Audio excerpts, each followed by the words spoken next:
Hi, my name is Ginger Holt, and I'm going to be talking about orthopedic pathology. I have no financial disclosures to share.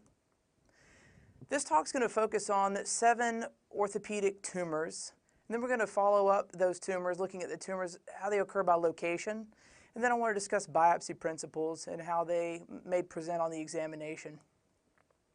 Some important basic things I want to talk about when you're looking at questions, and we're looking at orthopedic oncology in particular. There are some features of the STEM and there are features in the answers that I want to make sure we have some ground rules on. If you look at tumors, they basically occur in 2 age categories, less than 30 or greater than 30. The primary bone tumors that occur in patients less than 30 are Ewing sarcoma and osteosarcoma.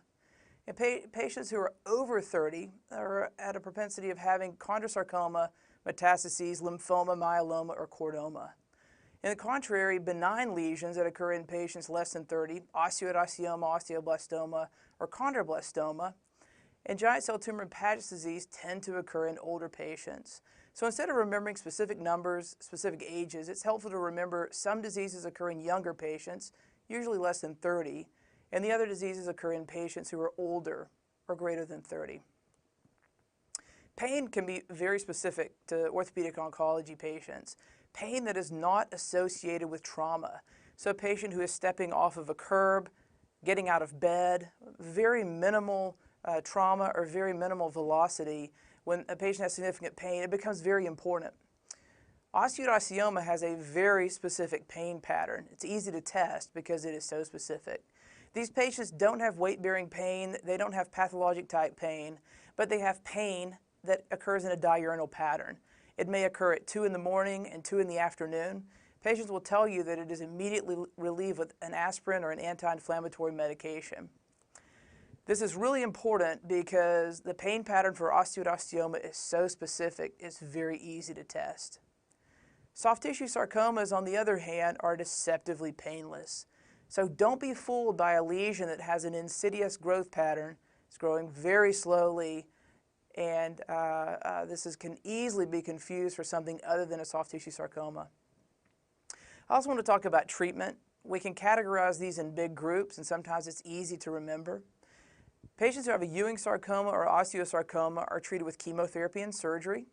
Patients who have a soft tissue sarcoma are treated with radiation and surgery.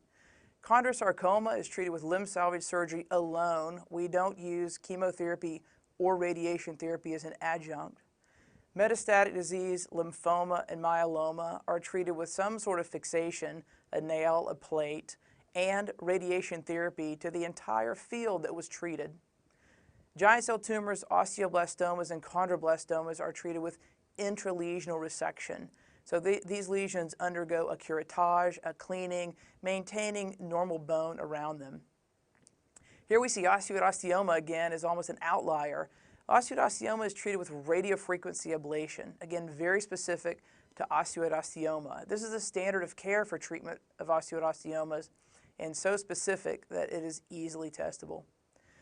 When you're looking at treatment options for a patient, don't treat a patient unless you have a diagnosis. The majority of time, if the option to biopsy a lesion is in your answers, it is the answer, especially if you haven't gotten a diagnosis for the patient yet. When we talk about treatment and we discuss surgical excision, sometimes this can be confusing, and I want to go over the 4 types of excision that exist. Incisional or intralesional excision occurs within the tumor or within the lesion. An example of this is a giant cell tumor, in which we actually enter into the tumor, take out the tumor piecemeal, and then use a burring tool to clean the tissue out back to normal bone. A second type of excision is a marginal excision, and this occurs just at the tumor margin. An example of this is a low-grade liposarcoma or a fatty mass that has a very firm margin. This is most commonly used for soft tissue lesions. The third type and most common type of surgical excision we see is a wide excision. This takes a normal cuff or a normal margin of tissue. Usually that margin is muscle. Less commonly, we use a radical excision. Usually this is an amputation. This removes the entire compartment affected. You can see from the schematic on the left the difference in a radical excision, which is far away from the tumor, removing the entire compartment. a wide excision which leaves the majority of the compartment and uses just a small cuff of normal tissue, a marginal excision just at the tumor border, and an intralesional excision which is actually inside the tumor itself. Another key factor we're going to see throughout this talk is diagnosing bone tumors, the 4 big questions we like to ask. What's the location of the tumor? Epiphyseal, metaphyseal, diaphyseal. What's the tumor doing to the bone? How's the bone responding? And lastly, what's the matrix of the lesion?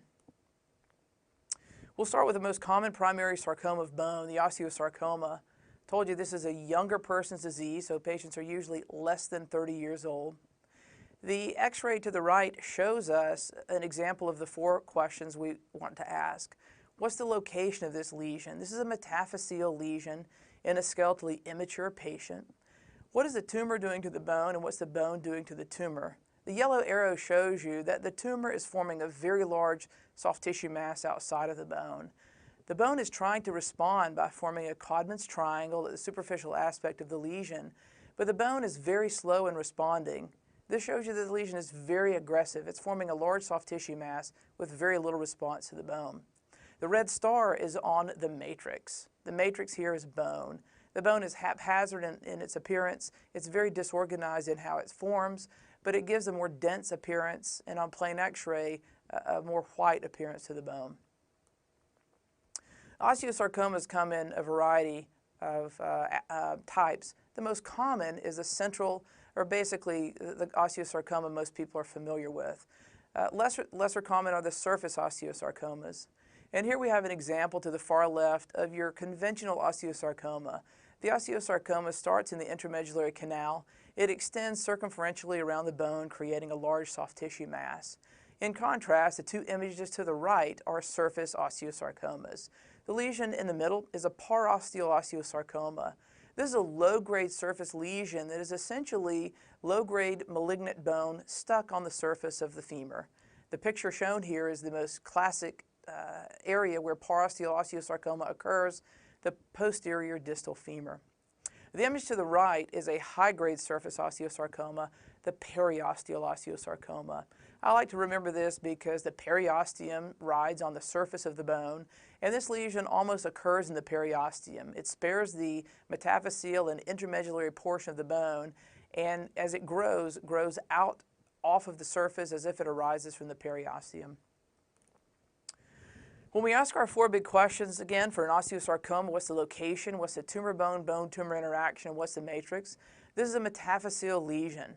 What's the tumor doing? It's forming a very aggressive soft tissue mass. You can barely see it on the plain radiographic images. The bone is forming a Codman's triangle. So what happens is young bone has a very thick periosteum, and as the soft tissue mass begins to form, it pushes the periosteum off of the bone. The periosteum tries to heal and make bone, and it creates this triangular shape. When we look deeper, what is the matrix then? We see a bone-forming matrix throughout the metaphyseal region of the bone. And again, this patient's under 30, so the patient is skeletally immature. Another example, location, tumor bone-tumor interaction, and matrix. The location is metaphyseal. The red arrows show you a very large soft tissue mass that has formed, but there is very little response to the bone. You can see a very good cortical line in place shown by the yellow line. So there's very little response for the bone in response to this really big soft tissue mass that you see. And then overall, what's the matrix? We see a bone-forming matrix. Here's an example of how plain x-rays give you a good picture, but don't show you how aggressive the lesion is. This is a skeletally immature patient. This is a metaphyseal lesion. And the lesion is seen here at the tip of the red arrow. Location, metaphyseal, tumor bone-tumor interaction.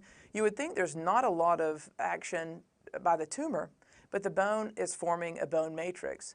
When we get the MRI scan, you can see that there's a very large level of activity going on within the bone. We have a big soft tissue mass beginning to form, as seen in the upper right-hand image with the red arrow.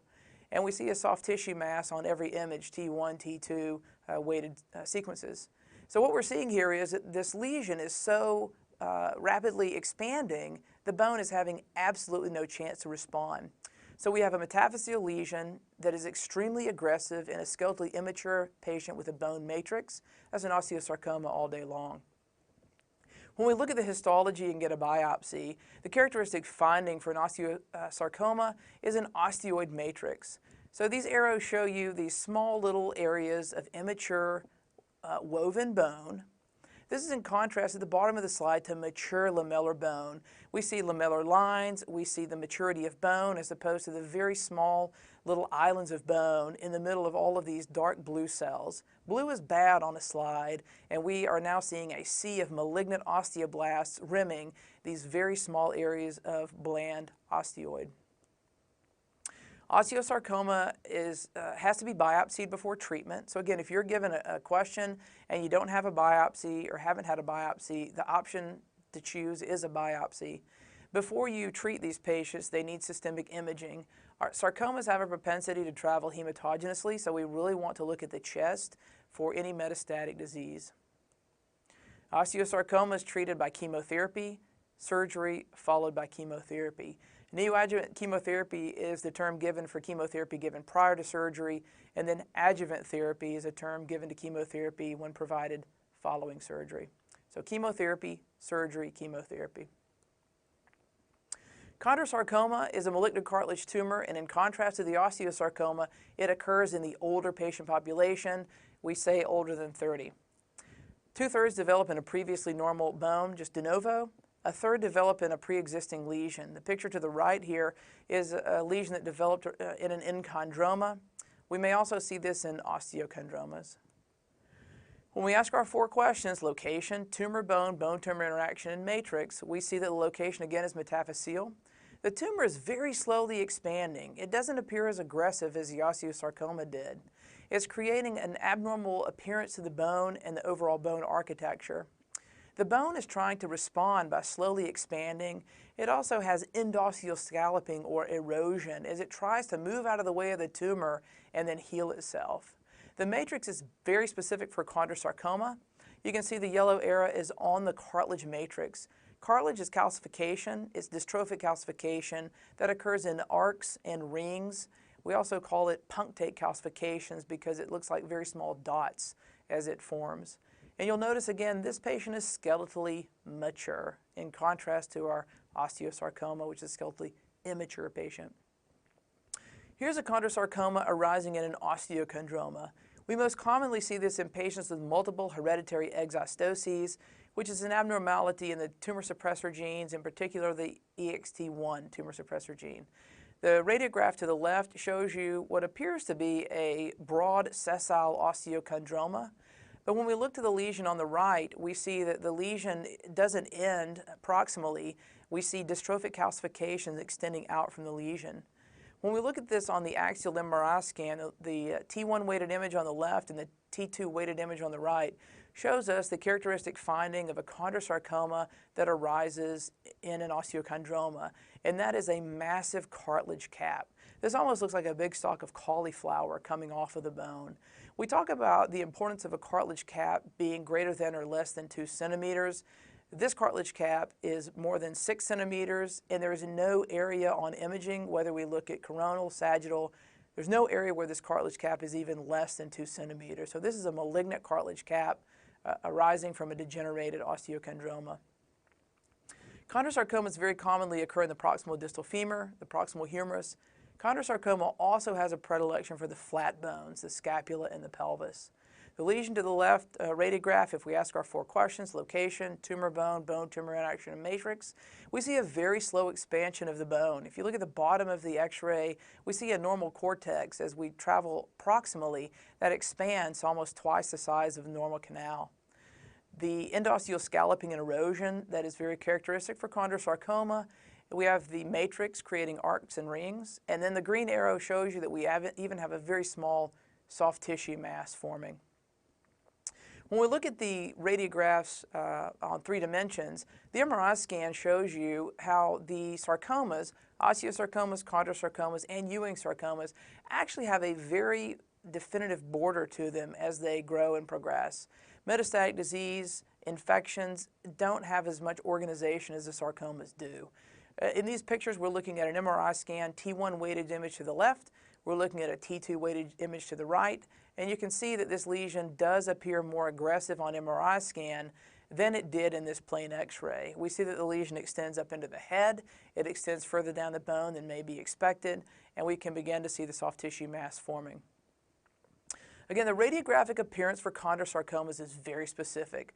When we look at this tumor-bone tumor interaction, although these are malignant lesions, they don't appear as aggressive as an osteosarcoma or Ewing sarcoma will. The matrix itself is the arcs and rings, the punctate calcifications. We see the endosteal scalloping erosions seen on as the blue arrow shows. And then the overall architecture of the bone is abnormal. So if you put your finger over the cartilage matrix circled in red, the overall architecture of the bone itself is abnormal. When we look at the MRI scan image, you can see this abnormal architecture again. The lesion is dark on T1, it's very bright on T2 imaging and has this lobular appearance to it, which is very characteristic for a chondrosarcoma. Here's an example of an enchondroma on the left and a chondrosarcoma on the right.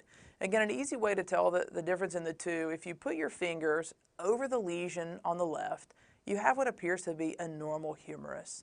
If we cover up the lesion on the right, which is in the metadiaphyseal portion of the humerus, we still see an abnormality in the cortex. The bone has begun to expand.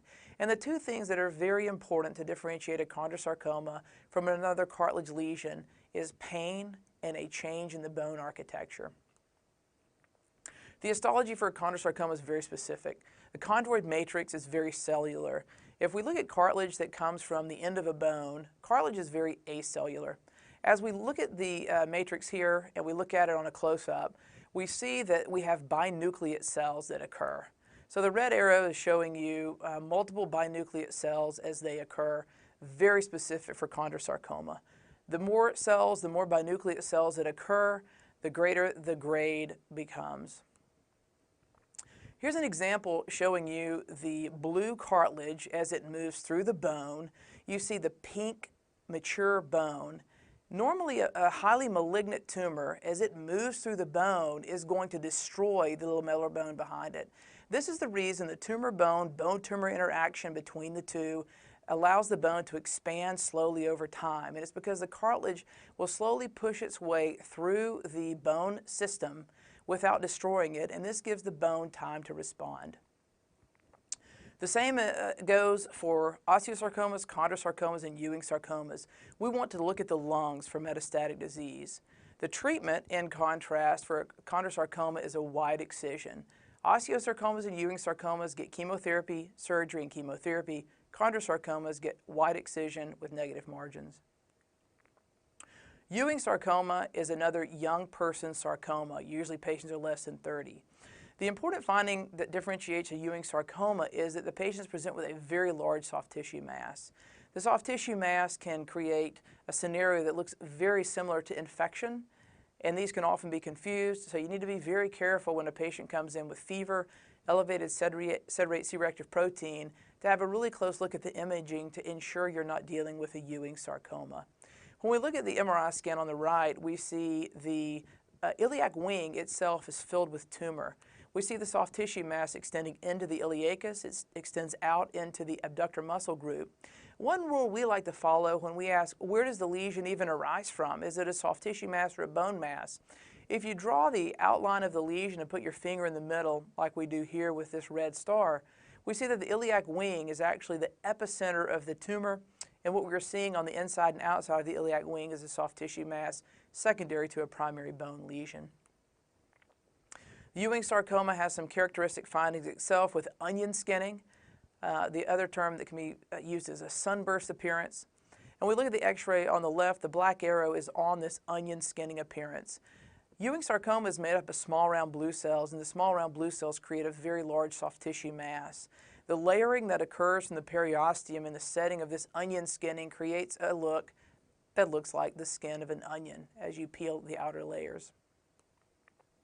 When we look at the MRI scan images, the lesion on the left shows you again that very sharp demarcation as the lesion travels towards the metaphysis in the bone, characteristic for a sarcoma.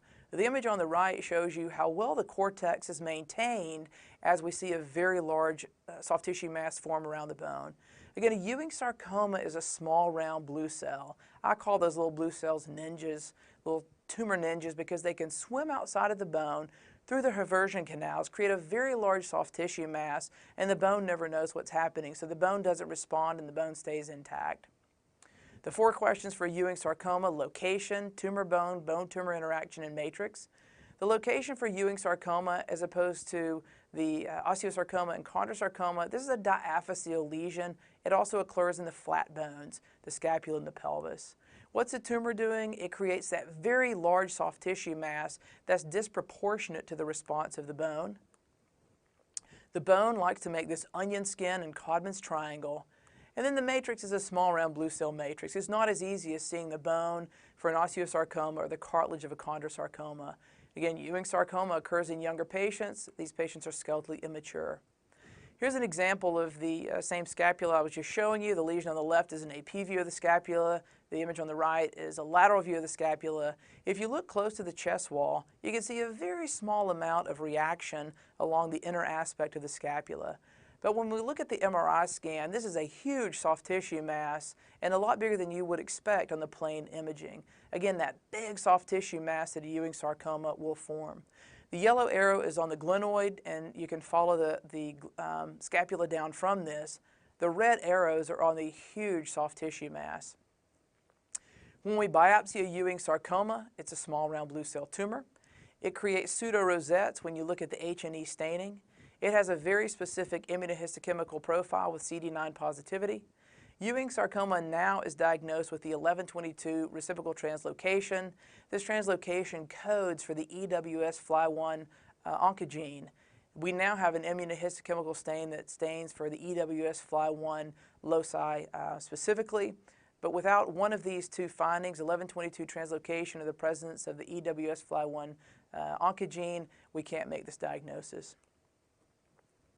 Ewing sarcoma, again, can look very much like infection, so culture what you biopsy and biopsy what you culture. This image shows you an infection, and I'm going to show you how it differs from a Ewing sarcoma. An infection has multiple different cell types throughout. You can see in the center of this picture there are megakaryocytes that are phagocytizing all of the small cells that occur around it. In contrast, the image on the left is Ewing sarcoma, blue cell after blue cell after blue cell after blue cell. Treatment for Ewing sarcoma, the same as osteosarcoma: neoadjuvant chemotherapy, surgery, and chemotherapy. The majority of times we're able to provide limb salvage or wide excision. We have to be careful if a patient has had a pathologic fracture or has had an inadvertent treatment when the patient may require an amputation. Metastatic bone disease is exponentially more common than the 3 primary bone tumors we just looked at. In a patient who's greater than 50 that presents to you with a lytic bone lesion, metastatic disease should be suspected until proven otherwise. When a patient has a previous history of cancer, especially one of the common osteophiles, you need to consider metastatic bone disease. The common osteophiles are prostate, thyroid, breast, lung, kidney. I remember these as P.T. Barnum likes kids, but the young generation doesn't seem to know who P.T. Barnum is, so you can also remember a BLT with a kosher pickle. When you have a patient who's over 50 with a lytic bone lesion, a chest, abdomen, and pelvis scan, or a CT times 3, we'll find the primary lesion the majority of the time. That's because the prostate, thyroid, breast, lung, and kidney occur in the cavity that is focused on by the triple CT scan. A whole body bone scan is very helpful for staging. It's going to look for more bone lesions, but it's not going to help define anything more than the fact that there are more than one lesion. There are also some disease-specific tests that can be helpful, but ultimately we end up at a biopsy to make the diagnosis. So in a patient who presents with a new lytic lesion in the bone, a biopsy is necessary to make a diagnosis. We can use some clues to help guide us as to the origin of the lytic lesion: PSA for prostate, ultrasound for thyroid, mammogram for breast, a chest x-ray or a chest CT for lung. A CT scan of the abdomen will locate the primary lesion when renal cell carcinoma is present. I often remember myeloma, lymphoma, along with metastatic disease because it often has the same presentation and acts in a similar manner. A serum protein and urine protein electrophoresis are very specific to help identify myeloma, as is a skeletal survey. And lymphoma can be identified with multiple lymph nodes on a triple CT scan. Again, metastatic bone disease needs to be diagnosed with a biopsy. When you get a biopsy, you'll see what is present in this image. Mature lamellar bone that's being eaten, busted by a gland. When you see mature bone next to nests and glands of cells, there's a problem, and that's metastatic disease. The primary tumors, prostate, thyroid, breast, lung, kidneys, are lesions that form glands. And when a gland is present in bone next to mature bone, that's metastatic bone disease all day long. The yellow arrow shows you the nest and gland, and the longer arrow shows you the mature bone and how they abut.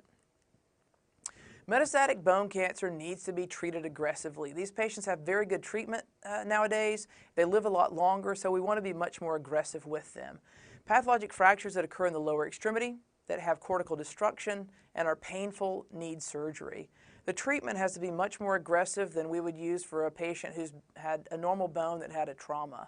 We use adjuncts such as polymethyl methacrylate, we use long plates, we may use a nail in some settings, and we want to try to fix the whole bone to avoid areas that may be unprotected if metastatic disease presents at a later time.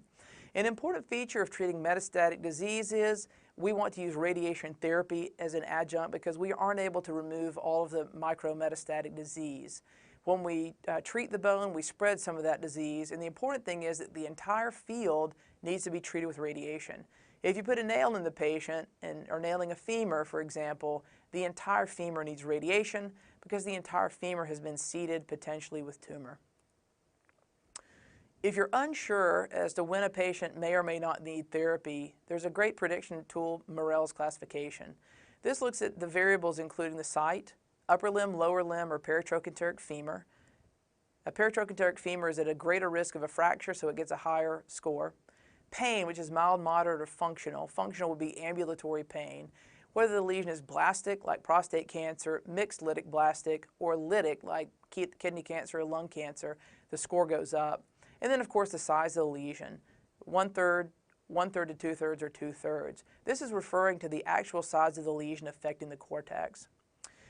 When you look at these scores, they're pretty tight, but it can give you an idea. A patient who has a score under 7 may not require therapy. It may be considered for 8 or greater, and the higher the number gets, the more strongly you want to consider. Here's an example. Here's a patient who presented with a lung metastatic disease to the femoral neck. The lesion extends down to the lesser trochanter, so this is peritrochanteric and garners a score of 3.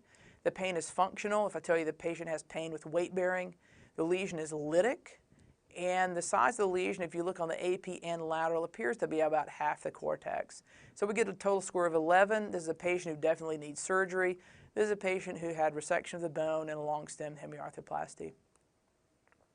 I want to show you some questions and answers because this is such a common scenario and the most likely thing to show up on your exam.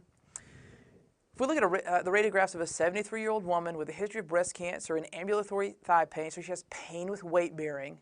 We know she has a history of breast cancer. We're even told a needle biopsy confirms metastatic breast cancer. The question is, what's the best treatment strategy? If we look at her imaging, we see a metadiaphyseal lesion. The lesion is lytic. It is involves the lesser trochanter, so it's peritrochanteric. And the lesion involves about half of the cortex. If we compare the cortex below to the cortex above, we can see if we combine that, it's about half. So this patient, if we add up her score, having a peritrochanteric lesion of 3, she's got a lytic lesion, that's a 3. She's got pain with weight bearing, we're all the way up to 9. And then lesion being in the range of about half, we get to 11. So this is a patient who needs surgery. The question is, what type of surgery? Well, the lesion is not large enough or aggressive enough in the head or neck to require a femoral resection, but we want to consider internal fixation. And as I just told you, this patient is going to need radiation therapy if we put a femoral nail in. So the best answer here is number 3, prophylactic internal fixation and radiation. This may also come to you as an answer such as this, surgical stabilization. So they aren't as specific in asking you what type of surgery, but surgical stabilization combined with radiation and bisphosphonates. Bisphosphonates are extremely important in providing apoptosis to the osteoclasts that are destroying the bone. They're very commonly used in patients with metastatic disease. Now you may ask yourself, we had a patient who had breast cancer, she had biopsy-proven breast cancer, why aren't we using hormone therapy?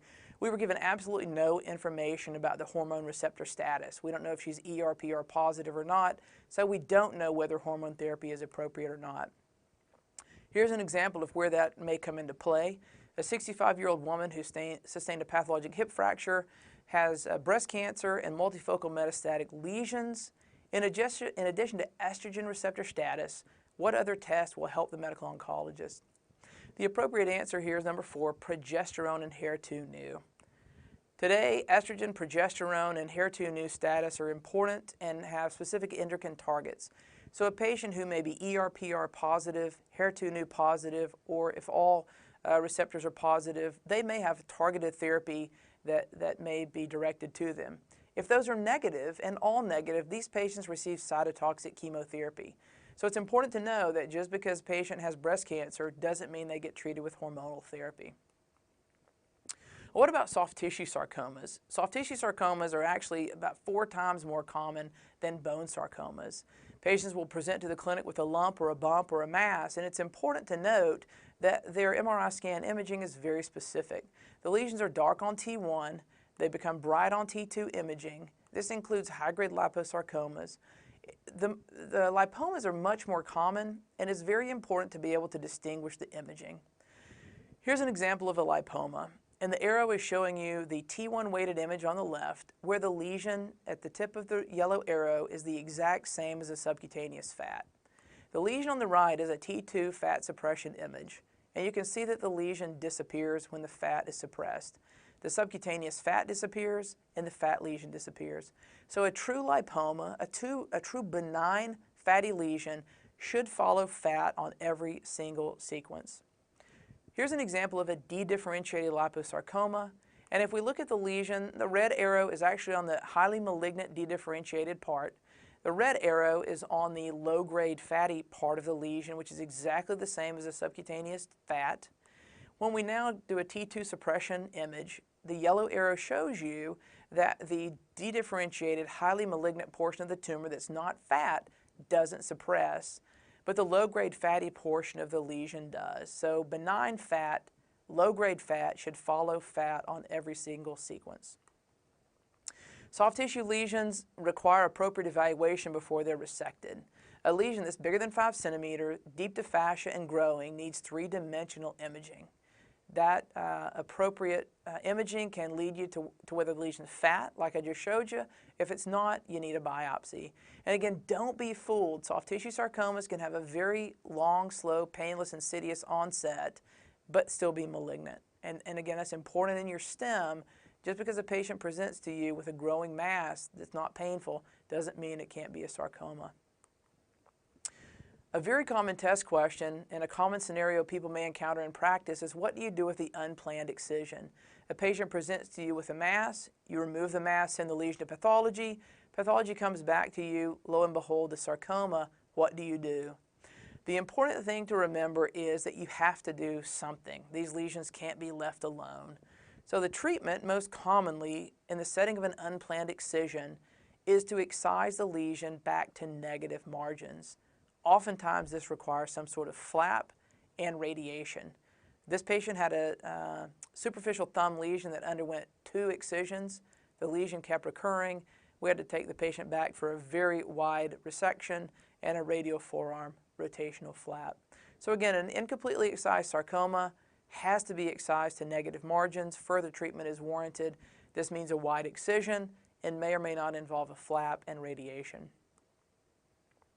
The key items for a soft tissue sarcoma that are bad: size, grade, and depth. So a lesion that's bigger than 5 centimeters, high grade, deep to the superficial fascia, it has a worse prognosis. Soft tissue sarcomas, just like the other sarcomas, bone sarcomas, are staged with a CT scan of the chest. The most common soft tissue sarcoma to be tested is a synovial sarcoma. There's a very specific translocation at the X18 locus. These also have a fusion transcript of the SYT-SSX gene. They are so specific to synovial sarcoma, and very few soft tissue sarcomas have them. The synovial sarcoma seems to be the most common soft tissue sarcoma tested. Again, bigger than 5 centimeters, deep and growing, should warrant some sort of investigation. Lesions about the wrist and hand that are about 1.5 centimeters should raise a greater level of suspicion in you. Most ganglion cysts, fibrous lesions, or other are less than this, and we want to take care in evaluating these lesions prior to excision. I talk about an unusual presentation here, and the reason is that a fatty mass that recurs is unlikely to be a lipoma and should garner special attention. Giant cell tumors of bone are benign lesions. They're benign aggressive, but for some reason are very commonly seen on the recertification exam. These occur typically in patients who are skeletally mature, so more commonly patients who are approaching 30. When we talk about location, tumor-bone, bone-tumor interaction, these are epiphyseal lesions. They are benign aggressive, so the lesion has some features of being aggressive but not overtly. When we see that the lesion on the metaphyseal side of the bone has a border to it that can be defined sharply, we see that the bone responds by expanding. We don't see a lytic destruction of the bone, but we see a very slow expansion of the outer bone. And then the matrix is giant cell. So again, you're not going to see much in the way of matrix, not a nice bone or a cartilage matrix when you see these lesions. But they may be lytic, eccentric, poorly defined once they progress if they've been ignored. The characteristic finding for a giant cell tumor on biopsy is that there are giant cells, but the giant cells have a nuclei that appear the same as the stromal cells outside. And someone described this to me once, and it seems to make sense. These look like really big chocolate chip cookies with a bunch of chocolate chips in the middle, but then the chocolate chips have spilled around the edge. It kind of makes sense. But a lot of lesions can have giant cells in them. A giant cell doesn't make a giant cell tumor. But that characteristic finding of a big giant cell with the nuclei the same as the stromal cells is characteristic for a giant cell tumor. Giant cell tumors need to be treated. So the important thing about giant cell tumors is they cannot be observed. They can often occur in concert with an aneurysmal bone cyst. And these are lesions that have to undergo some sort of treatment. The treatment may be aggressive intralesional resection. That's what we prefer. How you reconstruct them doesn't matter. Bone graft, cement, plate, screws. The important thing is that a very large appropriate resection occurs. Sometimes people undertreat these lesions because they're benign. Very few, less than 5% metastatic rate occurs, but they need to be treated aggressively because they can have a significant local recurrence rate as high as 30%. We're going to talk about aneurysmal bone cysts and unicameral bone cysts. Again, very common lesions to see on the exam, and they have very different features that can be confused. Aneurysmal bone cysts and simple bone cysts or unicameral bone cysts are younger patients' disease. These usually present before patients are 30 years of age. An aneurysmal bone cyst is a cystic, aggressive appearing lesion. And the thing about aneurysmal bone cysts is they don't occur alone. They usually have an accomplice, or they usually occur as a collision lesion.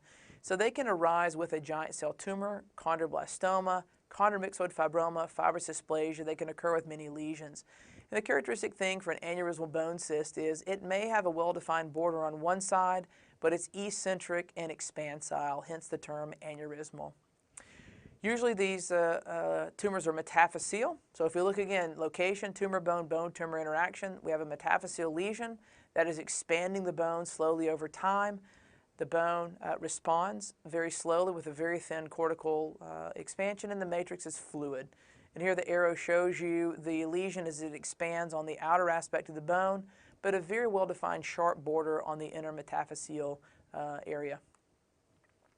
When we look at the MRI scan associated with this X-ray, we see multiple channels and fluid levels or fluid-filled spaces. Again, fluid levels are not specific to an aneurysmal bone cyst per se, but we see aneurysmal bone cysts occur with other lesions, so we often see this. You do have to be careful in your differential when you do see an aneurysmal bone cyst to consider a telangiectatic osteosarcoma.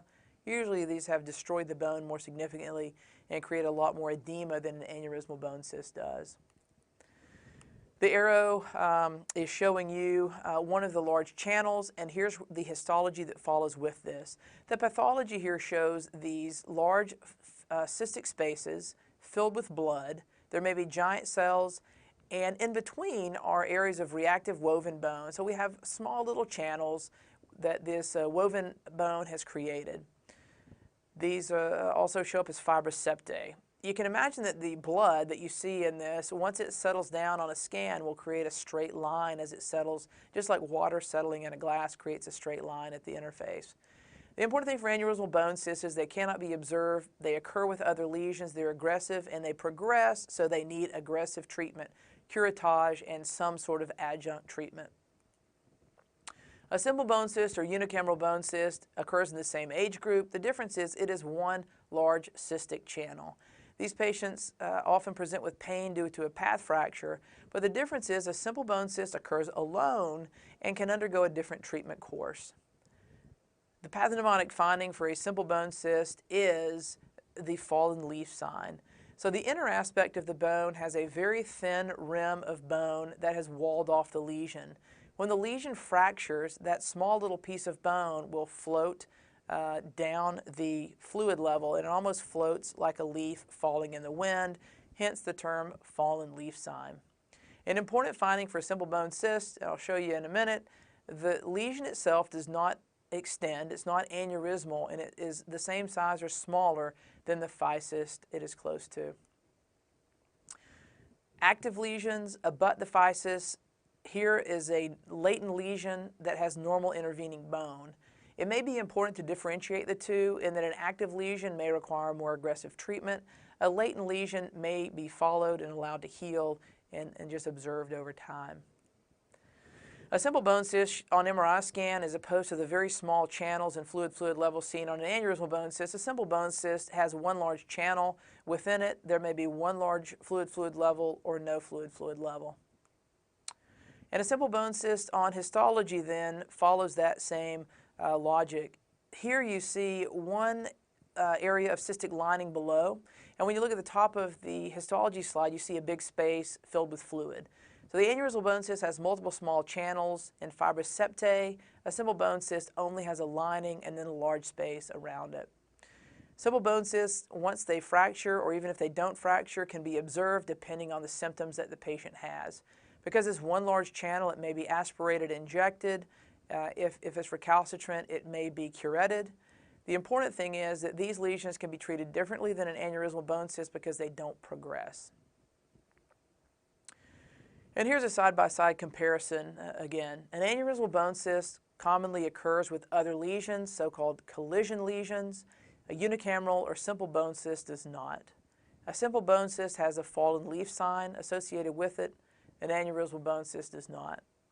An aneurysmal bone cyst on plain X-ray is eccentric, and the width of the tumor is greater than the width of the physis it borders.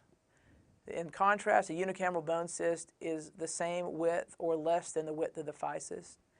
An aneurysmal bone cyst has to be treated.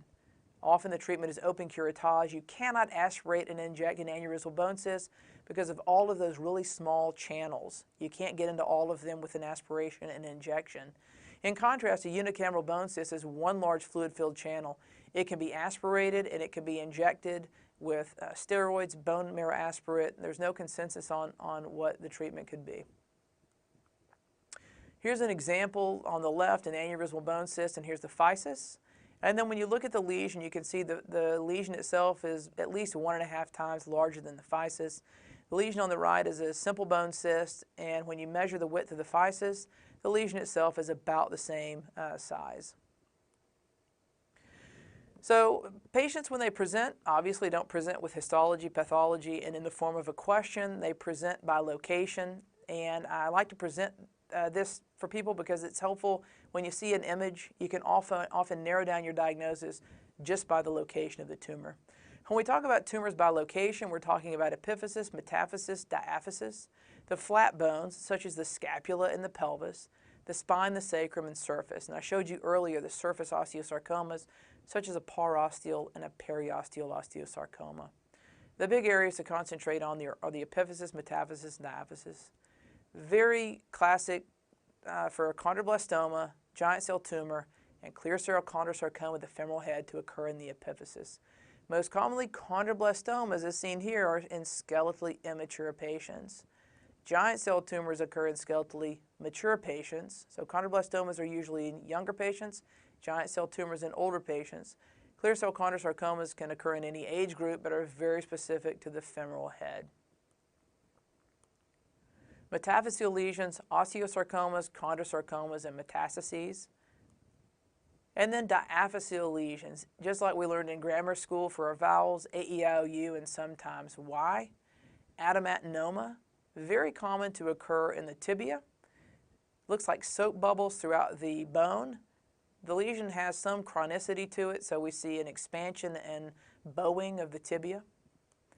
Eosinophilic granuloma is the E, also known as histiocytosis. It's a diaphyseal lesion that looks like a die punch or a direct punched out lesion of bone. Infection, very common to occur in the diaphyseal bone, and you can see here that the infection has gone up and down the diaphysis. As the infection is spread outside the bone, it has created multiple layers of cortical response. So AEIO, osteoid-osteoma, osteoblastoma. The image here is an osteoid-osteoma. Very classic eccentric lesion. It's on one side of the bone, has a very smooth border. And an osteoid-osteoma is purely a bone response to the very small target lesion of the osteoid-osteoma. The prostaglandins that are produced by the osteoid-osteoma irritate the bone and the periosteum, and basically bone just makes a large area of bone. So AEIOU is Ewing sarcoma, diaphyseal location. We talked about Ewing's being that small round blue cell tumor. Those little tumor ninja cells, those little blue cells swim outside the bone, create a very large soft tissue mass. And then fibrous dysplasia. Fibrous dysplasia deforms the bone over time. It creates what we call a ground glass appearance. The fibrous dysplasia is very thick fibrous tissue that sits inside the intramedullary canal. And instead of getting an x-ray that shows 2 cortices, it actually is like looking at 3 cortices because the fibrous tissue is so thick. That's why you don't see the normal structure and architecture of bone. You see what looks like this ground glass appearance. So diaphyseal location, AEIOU, and sometimes Y. What about biopsy principles? Well, biopsy principles are the most important part of staging. Biopsy is so important that if it's not done properly, it can create a patient have an amputation or can totally preclude limb salvage. So if given the option on the exam, consult a musculoskeletal oncologist in how you do a biopsy or if you have a question about a biopsy. The principles of biopsy are these: a longitudinal incision in line with a future resection. This is important because at the time of definitive surgical excision, the biopsy tract is going to be removed. A horizontal biopsy changes the way a surgical incision is made. It can change soft tissue flaps and create infections and unnecessary surgery. You want to avoid critical structures, so you really need to pay attention to the anatomy and think about when a biopsy occurs, what's going to be removed when that biopsy happens. So I draw out my entire surgical incision for the future. I draw out where my biopsy is going to be. I draw out what the excision of that biopsy tract is going to be to make sure that I'm not going to affect anything important. I've shown you how these lesions can have soft tissue components, and ideally we biopsy the soft tissue component when present. First off, there's less processing that occurs to the tumor, so we're able to make a better diagnosis. And possibly more importantly, when a hole is made in weak bone, we make the bone even more predisposed to a displaced pathologic fracture. Finally, maintaining strict hemostasis is important. What this does is avoid contamination outside the biopsy tract. It will eliminate iatrogenic tumor spread. And if you had to place a small drain in order to maintain hemostasis, that is preferred over having a patient present with a very large bruise and bloody field later. Hazards of biopsy and definitions of biopsy: an incisional biopsy versus an excisional biopsy.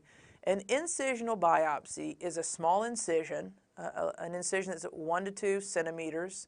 The area has minimal violation, tissue is taken, and the area is closed. We perform this when we're completely unsure of a diagnosis, or we need to have a large amount of tissue, or when a lesion is bigger than 3 centimeters, or 1.5 centimeters in the hand or foot.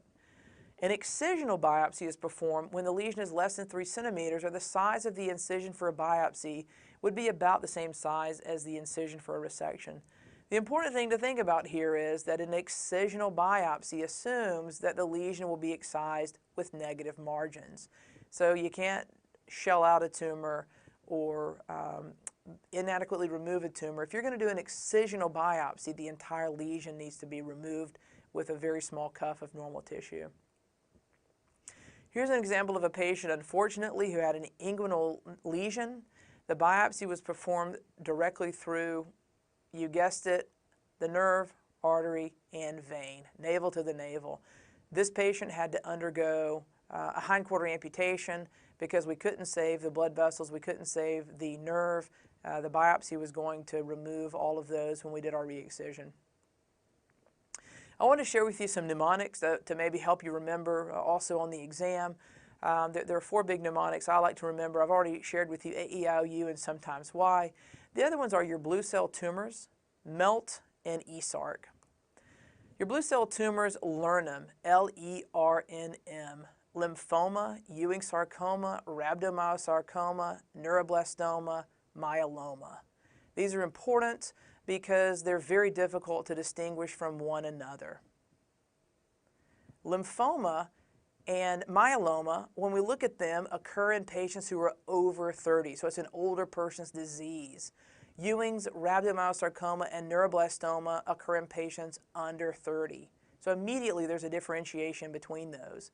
Ewing sarcoma, as we discussed, has specific findings: 1122 translocation, the FLY1 oncogene, CD99 positivity. Rhabdomyosarcoma has a specific immunohistochemical finding in its Desmond positivity. The other important finding is rhabdomyosarcoma and neuroblastoma are soft tissue lesions. So you need to look at whether the lesion occurs in a bone or soft tissue, whether the lesion is in a patient under or over 30, and then there are some specific findings that can help you narrow down what a blue cell tumor is. So if you look at the histology and you see a small round blue cell tumor, hopefully you can learn them. Lymphoma, CD45 positive. Remember I told you lymphomas and Ewings can both have that huge soft tissue mass. Those small round blue cell ninja cells can swim right out the Haversian canals. But a lymphoma is going to have CD45 positivity as well as LCA or leukocyte antigen positivity on immunohistochemistry. Myeloma, again, an older person's disease, you're going to see in their blood or urine a monoclonal spike. We're also going to see when we stain the tissue IgG, IgA, or lambda light chain reactivity. There's also a plasma cell malignancy, and on the touch prep, you often see those big eccentric clock-faced nuclei. What about melting? Well, we talk about melt because it looks like a vertebral body path fracture. The vertebral body has just melted away. And a nice mnemonic for remembering that is metastases myeloma, eosinophilic granuloma, lymphoma, leukemia, and trauma or tuberculosis. The most common of these that presents with vertebra plana is eosinophilic granuloma. Usually occurs in a younger patient population. Soft tissue sarcomas with lymph node metastases. Now remember, our sarcomas like to spread to the lungs. They spread by hematogenous dissemination, and we want to get a chest x-ray or a CT scan to evaluate for metastatic disease. But there are 5 soft tissue sarcomas that have a propensity to travel to the lymph nodes, so you need a good lymph node examination and good evaluation. These 5 tumors are epithelioid sarcoma, synovial sarcoma, angiosarcoma, rhabdomyosarcoma, and clear cell sarcoma. Well, why is this important? You may be given on your exam a soft tissue lesion. You may be told it's X18 positive, and that would lead you to synovial sarcoma. The question may then come, in addition to chest imaging to evaluate for metastatic disease, the important area to identify and evaluate is, and the answer is lymph node metastasis. So although these lesions have a predilection to go to the lymph nodes, still the majority of the time they metastasize to the lungs. Just to review the treatment again, because this is going to be important in being able to answer your questions, you're often going to be given a scenario in which you have to determine and are assumed to know that a lesion is, say, an osteosarcoma, but you need to know what treatment exists. Chemotherapy and surgery is used for osteosarcoma and Ewing sarcoma, so those patients get chemotherapy, surgery, followed by chemotherapy. Chondrosarcoma receives surgery alone. Remember I told you those chondrosarcomas are very slow growing, they're very slow expanding, and the chondrosarcoma doesn't move fast enough to have weak spots. So it can't really be affected by chemotherapy, not affected by radiation. Soft tissue sarcomas get radiation and surgery. Radiation can be given before surgery, it can be given after surgery. It doesn't affect local recurrence, it doesn't affect outcome. It affects, when given prior to surgery, wound healing. When given after surgery, because the dose is larger to a bigger area, these patients can have long-term complications like stiffness, edema, and other complications. Good luck on your exam, and thank you.